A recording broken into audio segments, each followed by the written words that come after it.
I'm Angela Johnson Peters. I have the distinct honor and privilege of being the Social Justice Learning Institute's Associate Director of Programs and Development. And I'm really excited to be moderating the conversation that we're going to have today. One of the through lines that we started yesterday about what is implicit bias and how it impacts our students, and then continuing the conversation today about what are the conditions that need to exist for Black students to succeed. So we're going to continue on this journey and now have a deeper conversation about what does an anti-deficit mindset look like? How does it manifest itself, right? So I am very pleased to bring up two phenomenal human beings. Mr. George Reaver is the Senior Program Director with the Brotherhood Crusade, and he is also the recipient of the 2014 James Irvine Leadership Award, which is often known as the Nobel Prize of Nonprofits. He has also developed the Cradle to College Career Trauma-Informed Self-Actualization and Course Framework Curriculum. And he developed this for boys and young men of color that was adopted by JP Morgan Chase and Company and their fellowship initiative. He's going to be joined by Dr. David C. Turner III, who is the Assistant Professor of Black Life and Racial Justice in the Department of Social Welfare in the Luskin School of Public Affairs at UCLA. That's quite a title, isn't it? And it's also a tenure track position, mind you very much. And so Dr. Turner, he's an activist scholar from Inglewood, California. He earned his PhD in the Social and Cultural Studies and Education program at UC Berkeley, where his research focused on youth-based social movements, political identity, and resistance in the prison regime. So I'm now going to welcome Mr. Reaver and Dr. Turner up here to join me, and we're going to start this conversation. Actually, we're going to start with an activity, and George is going to take us through that. You take out a pen and your menu and turn your menu over to the blank side. And with your pen on that menu, I'm going to ask you to write down your deepest, darkest secret that you've never shared with anyone, including your spouse or your best friend. Write down your deepest, darkest secret. Go ahead and put that down on the back of the menu. Your deepest, darkest secret that you've never shared with anyone. All right? Yes, ma'am. Write that down. Just go ahead and put it right on that paper. Right? Right? Well, you're shaking your head. What are you shaking your head? Oh, I got one. Here you go. You need that pen? Because you're going to write down two secrets. Okay. All right. So we'll give you another minute to get that down there. Brother, you can start writing anytime. Yeah. Okay. Yeah. Well, evidence is a good thing, right? All right, we'll give you another 30 seconds to write down that deepest, darkest secret. All right. Now, and I love the fact that this is an honest room. So I love the fact that you're all writing down your deepest, darkest secret that you've never shared with anyone, right? So as you wrap that up, so the next thing I need you to do is go ahead and fold that menu in half, so you can cover up your secret. All right, fantastic. Now, put your name on the menu. First and last now. First and last. We always ask our students first and last, right? First and last, name on the menu. All right. Pardon? He said it's a secret. It was. It won't be in 5 minutes, but it is now. All right. Now we got people around the room ready to collect those from you. So they're going to start collecting. Are you ready? And just hold your secrets up so they can get them. All right. I don't see anybody holding secrets up. All right. So there's two. We got two up. All right. Go ahead and tuck your secret away if you actually wrote the secret down. And what we tend to find though is the people who write the secrets down when they put their name on it, they tend to put. I got some interesting names, like I know I'm wearing my Snoopy socks, but I get like Donald Duck and Charlie Brown and another one. Go after yourself. I don't know, all kinds of names, right? Um, the individuals who put their names on their secrets tend not to have written a secret. Oh, here, you can have this one, right? But here's the fascinating thing about this. If we, with all the capabilities, all the cognition, all of the skills and talents, and all of the capacity that we have a difficult time being vulnerable, how in the world do we expect the young people we work with to be vulnerable with us? And why is that important? Well, it's important because the foundation of all of our humanity is connection. And if I want a young person to actually bring out their authentic self, and they need to bring out their authentic self, it's because it's there where all of their qualities and traits and values and all of the power that they possess lies in their authentic self. When they're able to be themselves and not be or try to be what someone else wants them to be. All of that power lies there. But if I want them to be their authentic self, I got to be able to connect with them. Because connection is the power of humanity. And I can't connect with them if they're unwilling to be vulnerable with me.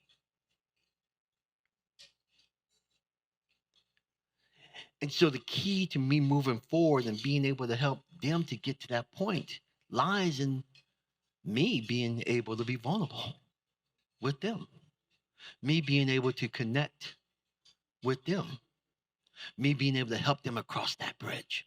So we have the Bloom, do we have the Bloom logo? The slide. So we have the Bloom logo, or we're going to have the Bloom logo on the screen. And as you look at the Bloom logo, you will notice that there's this rose that wraps around the L. Right?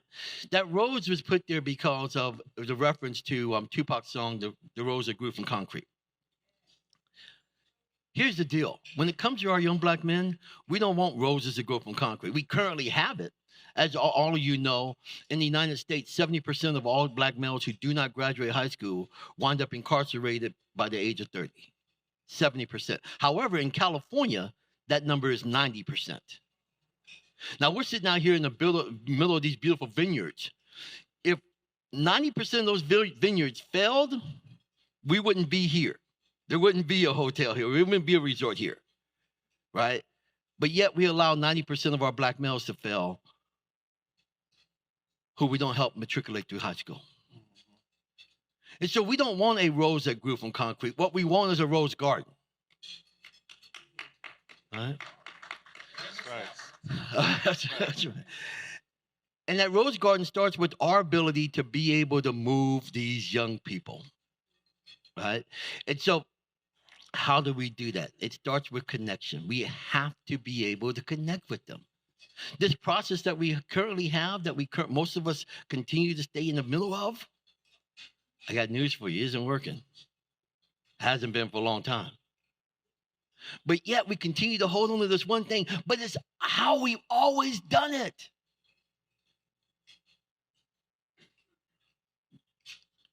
So we need to move away from how we've always done it. We need to remember that we're human. These are human. They're not ADAs. They're young men. They're human young men. And humanity starts with connection. And then with that connection, there's the next step. And that next step is hope. I got to believe I can get there. And you are the key to helping me to believe that it's possible. And then that last piece is intentionality. Now that I'm connected with you, I believe in you, I trust you, I have rapport with you. And I have hope that I can get there. Now you have to know how to help me get there.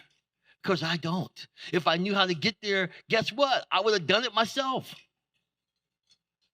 It's you that now leads me to that path. And so I share the story real quick. With one of the young men that we worked with in a program that the Los Angeles County Probation Department had. And it was their school, right? But they looked at their what they call their hardest to serve probationaries. Here, they actually picked them up from home because they were on house arrest. They picked them up from home, brought them to this little trailer that they call the half probation apartment, half school. All right. They had to sit in that trailer all day in so-called school, and then they would take them all home, all over the county. And they said, you know, we have all these young people who are in this program, and they're all supposed to be juniors and seniors, but none of them have even one credit. Now they want you to come in here and work with these young people. What are you going to do? And it was interesting because I said, well, don't you all want them to succeed? Well, they can't do anything. And as we were a couple of days in the class, there was a young man named Ray Ray. And Ray Ray all of a sudden jumps up and he just starts cursing me out, yelling, screaming, cursing me out, threatening me. And the probation officers, because it is half school, half probation department trailer, they took him and they took him to the other side of the room. And they came back and said, we can take him home. I said, no, send him back. They said, yeah, but he just cursed you out. I said, no, he didn't. They said, yeah, he did. We all saw it. I said, no, he didn't. He didn't curse me out. He cursed out what was going on in his life. I just happened to be the object standing there. Bring him back. And Ray Ray came back and he had his head down, and you know, because at that moment, you know, it's just like when I mess up with my wife, I'm like, oh shoot, now, yeah, how do I swallow this pride and get back in here, right, right? But instead of me waiting for Ray Ray to apologize, I said, come on, brother, give me a hug. And the probation officers all ran in there because they thought Ray Ray might do something. The only thing Ray Ray did was cry and give me a hug. Because he understood he wasn't mad at me. He was mad at what was going on. And at that moment, someone finally figured out that there was something going on. And so as a result, of the 11 students that were in that particular class, all who had 0 credits, 10 of the 11 graduated that year, made up all their credits and graduated that year. The 11 took 2 more months and then graduated. All 11 ended up graduating.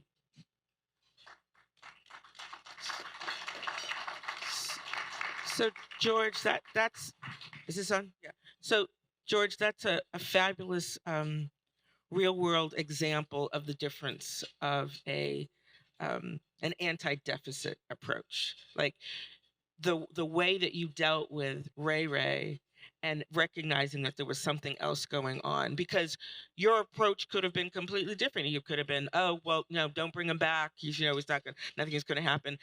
That's the primary example of what we're talking about, right?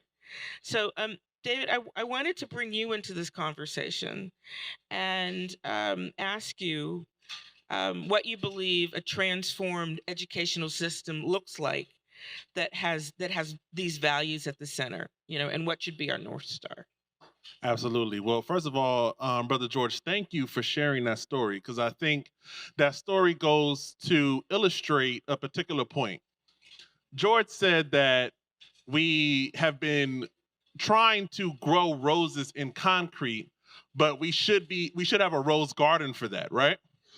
Now, let's take that same metaphor and let's apply it to the same situation, right? Now, when we're talking about the concrete, we're talking about the policies and practices that create the conditions that put those 11 boys in that room, right? So in Los Angeles County right now, they spend $1 million per year to incarcerate a child, right? $1 million per year to incarcerate a child. So when we're talking about, right, this idea of the concrete, that is the concrete. The concrete is the fact that 20% of students in California go to a school that does not have a counselor or a nurse, but they have a cop on campus, right? That is the concrete, right, that George is talking about. So in order for us to have a rose garden, right, where we can actually grow roses in a healthy way, we have to break that concrete up, we have to remove it, and we have to ensure that there is soil that is going to be there, that soil is properly watered, so that way we can grow the roses, right? That way we can raise our children. And we cannot do that if we do not change the policies and the practices that harm our communities. First and foremost, I wanted to start there, right? So, what does that look like? What does that actually mean when we have transformed education systems, right? When we have a transformed education system, it looks like what George did with Ray Ray, right? Where somebody can say, hey, look, bruh, I get it. It's all good. Let's hug it out. Let's keep it moving, right? That looks normal. That would look normal in an education setting, right, where we have humanizing education, right? Real quick, can I get a show of hands for everybody in this book, everybody in this room who may have read The Miseducation of the Negro by Carter G. Woodson, right? So a pretty decent amount of hands, right? That book was written in 1933. It is 2022. If you change the word Negro to African American, most of it still applies. And this conference is called the De-Education of Black Boys. It's been almost 100 years, and we're still talking about these particular issues. So again, there is something about these systems themselves that have to fundamentally change, but I think we have the answers. We have to look to what has been happening in the grassroots in our communities, right? What organizers have been doing in liberatory education. We have to look to, right, what some of our educators, some of our brilliant educators have been doing in the classroom. They walk in a lineage of Black education that has been working to build the freedom movement for our communities for centuries, right? There is a good book I would encourage everybody to read. It's by this brother named Jarvis Givens. It's called Fugitive Pedagogy, Carter G. Woodson and the Art of Black Teaching. And in this book, he talks about how teachers, in spite of, teaching in the Jim Crow South, in spite of, living in conditions where, anybody could walk in at any time and have them lynched for teaching real history, right? In spite of those particular conditions, people were teaching this radical education that gave birth to the children that then led the civil rights movement, right? All of you are educators. We are all, everybody in this room is an educator, and all of us have the ability, the capacity, right, to ensure that we are enriching the spirits, the minds, and the bodies of our young people so that way they can go on and then lead different movements. So that way they can go on and they can invest in their communities, right? We all have the capacity to do that, but we need to reach for that courage that our ancestors had, that our predecessors had. For some of us, our grandparents had, right, when they were teaching in the Jim Crow South, when they were teaching in places where it was quite frankly illegal, right, to talk about slavery, where it was illegal to talk about some of these things. And in fact, some of that stuff is coming back up now, right? So with that being said, right, a transformed education system looks like, to me, it looks like bravery. It looks like us being brave enough to hug a child and say, I love you and I care about you, and I'm not going to kick you out this class, even though there is policy and practice that supports me doing that. It looks like us working with our young people, us working with the communities that surround us to ensure that we're changing the policies and practices that create the concrete that is harming our communities. That's what it looks like. So for me, transformed education systems looks like that, and it looks like relationship-centered schools. Amen.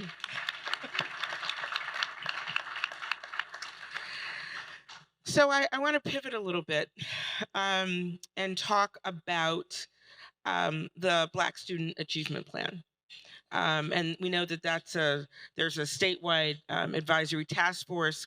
We know that Black student achievement plans are being implemented in many districts across the country and, in fact, the nation. So how do the challenges and changes that we need for Black student achievement, like what is needed to make those plans succeed? And how does that connect with the anti-deficit mindset? Absolutely. First of all, I want to give a shout out to the young people who led our movement in Los Angeles, right? Young folks like, this young brother named Christian Wimberly, one of the Brotherhood Crusade youth, right? Who helped to lead that movement. Young people like our young brother Manny, who got a full scholarship to Howard, who's going to be going to Howard this fall, right? Young people like this one sister named Kalila from Students Deserve, young people like Marche from Students Deserve, right? Like these young folks, right, like who led this movement, right, that quite frankly did something that a lot of people didn't think was possible. And I'm not going to mix words, right? They took money from cops and gave it to Black people. They took money from police and gave it to Black people, right? In a country where policing was created as a way to ensure that enslaved Africans did not escape the plantation, they took money from that centuries-long institution and gave it to Black folks. That is what these young people did without weapons, with their words and with their power and with their feet and with their fists. That is what these young people did, right? So I want to give them a shout out first and foremost.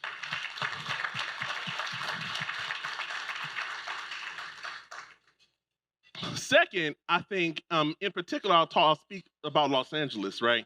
The thing about the Black Student Achievement Plan that is so important in Los Angeles is that it pays attention to the whole student, right?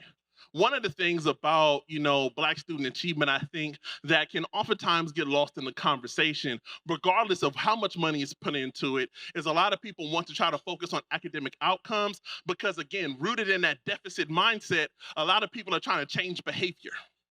Right? A lot of people are trying to change behavior. They're not trying to ensure that the entire child is okay, right? So in our context, we wanted to ensure that, there needed to be counselors at these different schools. We needed to hire psychiatric social workers at these different schools. We needed to make sure that we invested in restorative justice so that way young people weren't being suspended for things that in yesteryear, people were just getting sent to the office for, right? We wanted to ensure, right, that we had something called school climate coaches on every campus so that way, we can ensure that there's safe and cohesive climates because you can't learn in an environment you don't feel safe in. Right? So these were the particular things that we did in Los Angeles to ensure that we can have a Black Student Achievement Plan, and we have already seen success in only the first year of implementation. Right? So I think as we're talking about, what it means to challenge, right, this anti-deficit notion, right, first and foremost, right? Like we have to ensure that we're addressing the entire student. And in order to address the entire student, we have to pay attention to, like Dr. Scorza said in the video, the ecological factors that are impacting the student's life. And that we have to do everything within our power to support that young person. Second, right, and this I think is the most critical, is making sure, right, that we're making the investments, right? It's cool and cute that a lot of people want to have Black student achievement plans, but if it ain't no money behind it, it ain't no achievement plan. It's an idea. It's a cute little idea. And I'm sorry, but we are past the time of ideas. We are past the time of virtue signaling. We're past the time of folks kneeling with kente cloths on their neck, right? We're past that time. We need investments. Our communities need investments, and those investments start, right, when we are actually putting money and resources behind supporting our young people. And to that, Angela, because that is the deal, right? That's the true deal. And I always talk about with our students that our first agreement is we're going to be RAF. And so for those of you who aren't familiar with the acronym RAF, RAF, real as and F is a 4-letter word. It's interesting. I don't curse, but I am RAF. I'm going to tell you exactly how it is and why, right? And our students say, well, students say, are you sure? Because we're going to tell you. I say, yes, I'm sure. Tell me. Right? Here's the other thing that people don't recognize is that when you empower young people to tell you, you also empower them to listen. When I'm empowered to speak, I'm also empowered to listen and learn. Right? And so when we talk, when Arnold talked earlier today, he shared those things, those four components, right? He talked about the cognitive, right? The social, right? Then the vocational and the meaning based. And it's interesting that that's the process that we've used forever. But the reality is the process needs to start with the meaning based, then go to the social, then to the cognitive, and then, right? We need to turn the way we do that school process upside down. Because when we start there and we allow individuals to know I am somebody, I do belong. And how many of you have had someone say, you know, I didn't know I was anything until you believed in me. You saw something in me I did not see in myself. We've all heard that. We just haven't acted on that across all the students. It was that one. We've all heard students say, I didn't realize I can do anything. And now I do. But we didn't act upon that. And these investments, that's what that's about. How do we now act upon it? How do we now take that opportunity? And it starts with us. It starts with us. It's the powerful thing about it. It starts with us. And so that's our challenge, to making sure now that people are saying, okay, we'll give you the money. Guess what? They're saying, we'll give you the money, and they're sitting there going, I'm going to watch you fail. So what we're encouraging is say, hey, when they give us the money, we're going to fly. You know, my mama used to say, you know what, we don't have much, son, but I want you to take this penny and stretch it out to copper wire and make it work. So, you know, because he who doesn't respect the penny can't honor the dollar. We're going to respect that penny and we're going to honor that dollar. We're going to take that money and we're going to run. And that's why we're here, to encourage you to say, hey, let's all get on this train and run together. So, given that, what advice do you have for the administrators in the room on how to implement, right? And what is needed, right, to improve the school environments, for the to make significant and life changes for our students, like, and how is the incorporation of an anti-deficit mindset, is that, how does that figure into that as well? You want me to hit your phone? I'll show you. So I'm going to take us back a few years ago, and because I love travel. How many people love to travel? I love to travel, right? I love travel. and some of us we kind of get used to the, you know, either the graduation from the motel where the roach was as big as baby shoes to this place here.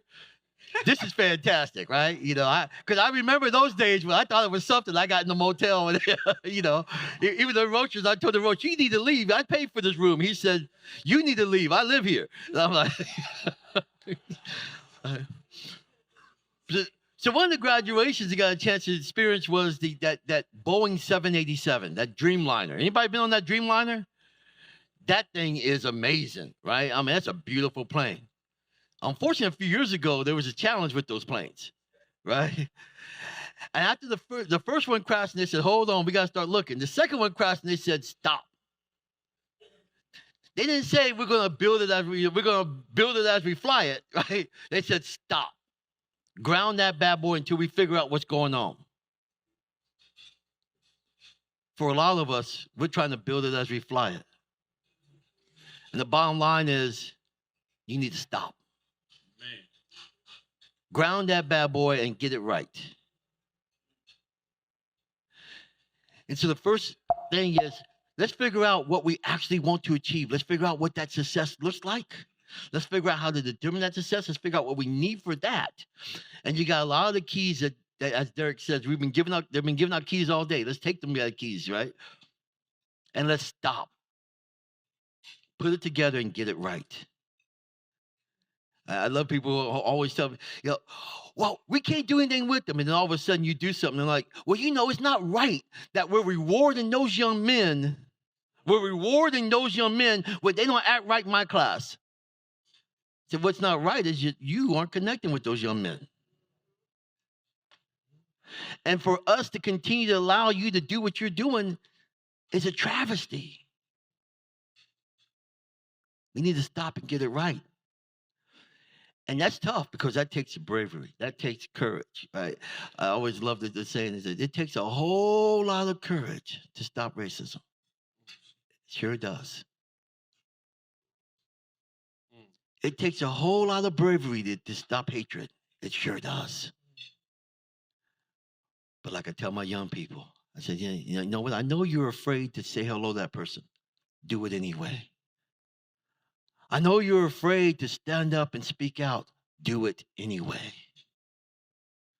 I know you're afraid that, you know what, man, this is the district is not going to want to change. Do it anyway. Because if we don't, so too does not the black young man change.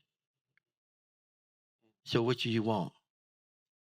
I can retire, and I understand that, and I appreciate that. And I'm not mad at anyone who's like, let me get through these years and just retire. But me, I care about those black young men. And I can care less about anyone's retirement if those black young men are having the same opportunity to retire somewhere themselves. And so we need to stop and put it together the right way. Hey, clap it up for that, y'all. Clap it up.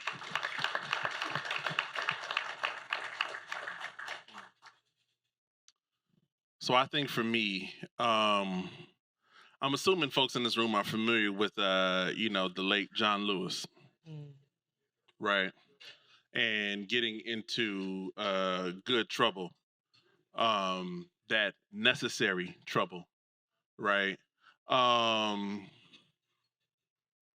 My dad, who passed away a few years ago, he would always tell me and my sister these two things, right? He would say that there's no such thing as can't. There's only what you will and what you won't do. And he would say there's no such thing as no. You just got to find another way, right? It gets so easy for especially us in education because we deal with so much red tape all the time to let those no's become our reality, to let those you can't do that become your reality, right? The Bloom program, right? Again, I can't tell you how many times I have been said, somebody has said to me, well, what about these students? Well, what about those students? Well, what about these students? Trying to hit us with the all lives matter. And every single time we say we have to invest in this particular group because this particular group is experiencing those outcomes. And there have been people who have said, well, you can't do that here. And we have had to say, well, peace. Again, right? There is no such thing as no. There is no such thing as can't. It's just what you will and what you won't do, or you're going to have to find another way, right? So we would have to work with different schools, or we would have to come back later on to continue to serve those schools, or we're going to have to figure something else out. But at the end of the day, right, we have to do something for these young people, and we can no longer sit here and wait, right, to wait on somebody else to come do it, right? So administrators, especially for principals in the room, right, you all have your own auxiliary budgets. Sometimes these auxiliary budgets are real damn small, right? Sometimes, right, the district may care about you a little bit more, right? Especially because, all this Black Lives Matter stuff, we got to get something else to the black schools, right? These auxiliary budgets can be used to work with contract with organizations like Brotherhood Crusade, like SJLI, to continue to support the students that we want to work with, right? Other organizations like Black Girls Code, right? To support our young sisters, right? Like Butterfly Dreams, right? To support our young sisters, right? Like there are organizations, right, that are specifically created, right, to serve our young people. And as school administrators, you have the capacity to give access to these organizations to your campuses to support your students, right? But sometimes, right, people ain't gonna like that because of who these organizations serve. Get into good trouble. Let them yell at you, but bet. Look at these results, though. Look at these young people graduating. Look at these young people doing all of these different things. Look at these young people who are becoming leaders. Look at these young people who are transforming not only their lives, but transforming their communities because we dare to say that we're going to invest in them and we're going to do so unapologetically.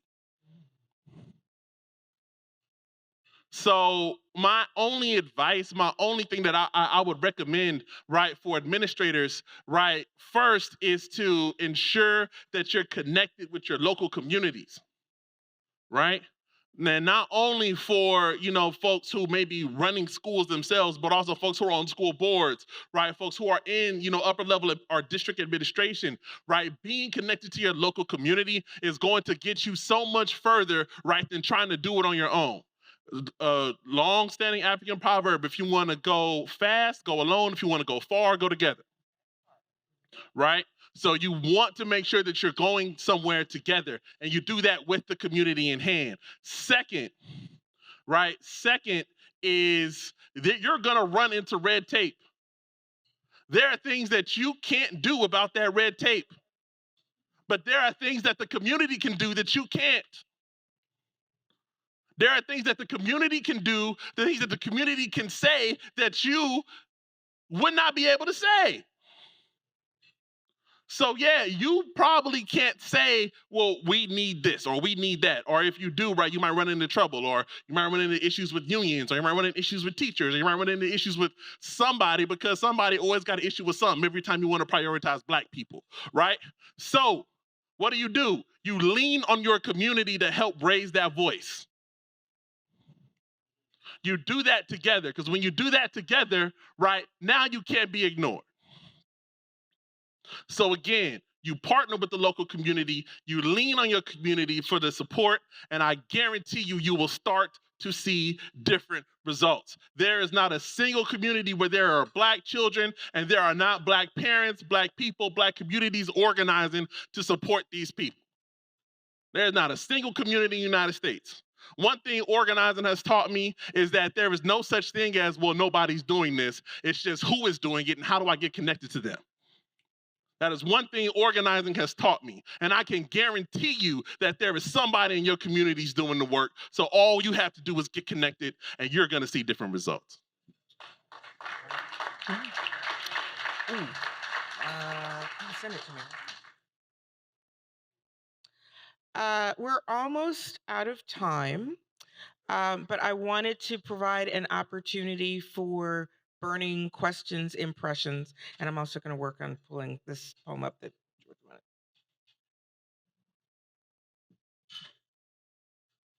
Questions, comments, impressions? Okay, okay.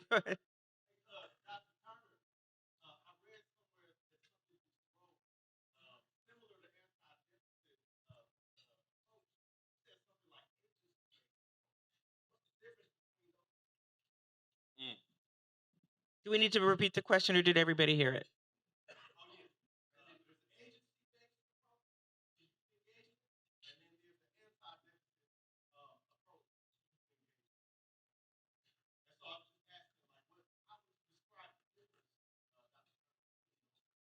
Mm.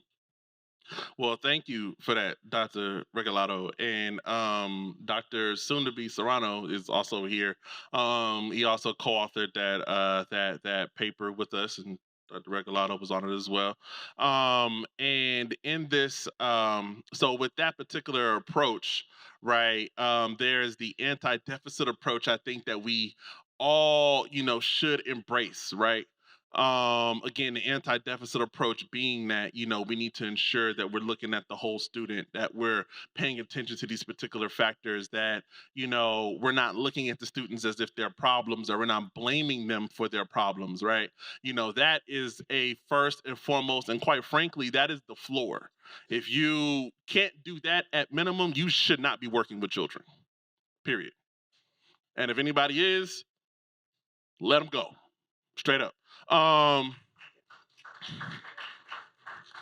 Now, the argument that we make in the paper or in that article, right, is we're arguing for an agency-based approach, right? So we're taking anti-deficit and taking it a step further, right?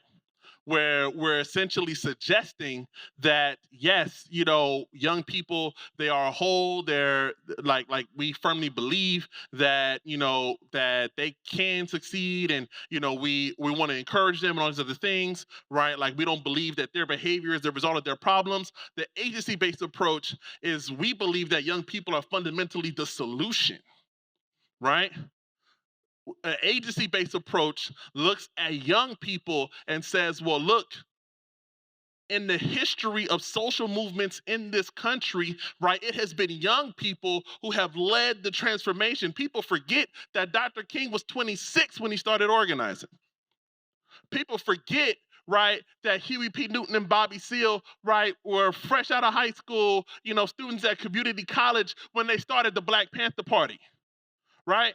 People forget that it was, or people don't even know, right, about Barbara Johns, the 16-year-old sister in Virginia, in rural Virginia, who was going to schools, right, that these schools were so bad they were teaching classes on buses, and she organized walkouts in her whole community to ensure that her school was lifted as one of the 5 schools in the Brown versus Board of Education case, right? This 16-year-old Black girl in 1951, right? Again, these are young people, right, who have helped to transform this country. So an agency-based approach looks at young people to say, oh, not only do we believe you're full, you're human, and you're whole, but we believe that it is in you that we find the solutions. It is in you that we find transformation. It is in you, right, that we can see different things. And I'll tell you right now, as long as I've been organizing, I've been in this game for about a decade now, the young people have not been wrong.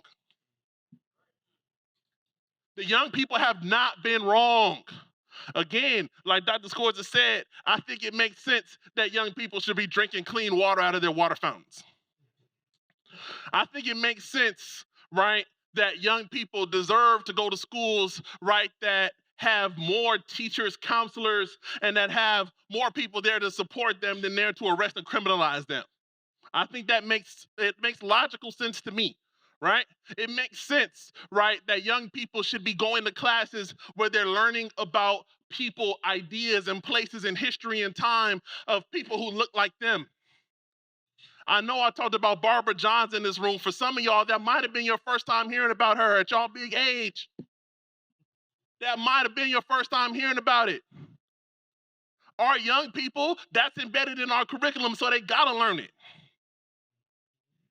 So again, with that being said, right, the agency-based approach, right, looks at our young people as the solution to helping to transform our communities, right? And that takes the anti-deficit work a step further. But in order to believe that young people can be the solution, right, in order to believe in the agency of young people, you have to see these young people as whole. You have to see them as capable. You have to see them as having, right, the intimate knowledge about their conditions, and you have to see them as experts. For a lot of adults, it's hard to look at a young person and say that that young person is an expert.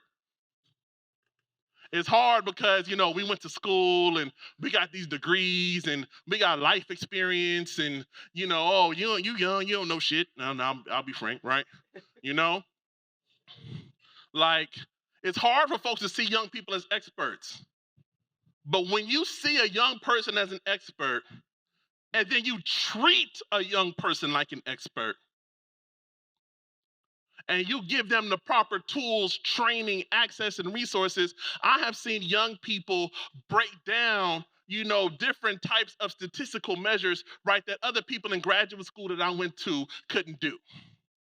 I have seen young people use GIS mapping to help show the different type of places where young people are being harassed by police. I have seen young people design experimental surveys, right, to show in a social psychology sense, right, people's implicit bias and will show it back to you. I have seen young people do this, right? I work with young people to collect over 3,300 surveys across LA County with over 149 variables, right? And we use that different survey, right, to then advocate for policy at the state, county, city, and school district level. Right? I worked with young people to do all of this. And these are the same young people that people write off, the same young people that got cases, the same young people that were pushed out their homes, the same young people that people said, oh, you can't read, the same young people, right, that are sent out of class. So if I can do that with these young people, why can't we? Again, it's the agency-based approach. It's looking at these young people and saying, you are the solution. I believe that wholeheartedly, and we're going to invest in you to ensure that you can see it too.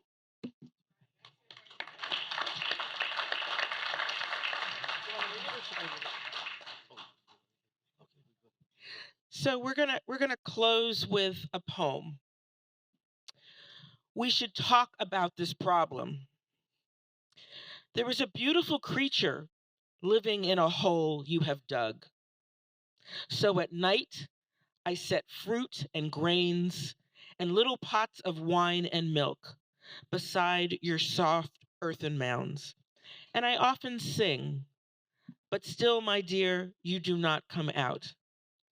I have fallen in love with someone who hides inside you. We should talk about this problem. Otherwise, I will never leave you alone. So that is the foundation of our work, our Brotherhood Crusade. That is our basically our theory of change. And I encourage you,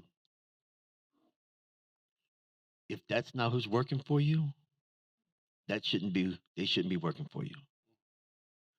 If they don't view those young people in that manner and understand that, as David was talking about, we have to till the soil for that rose to grow.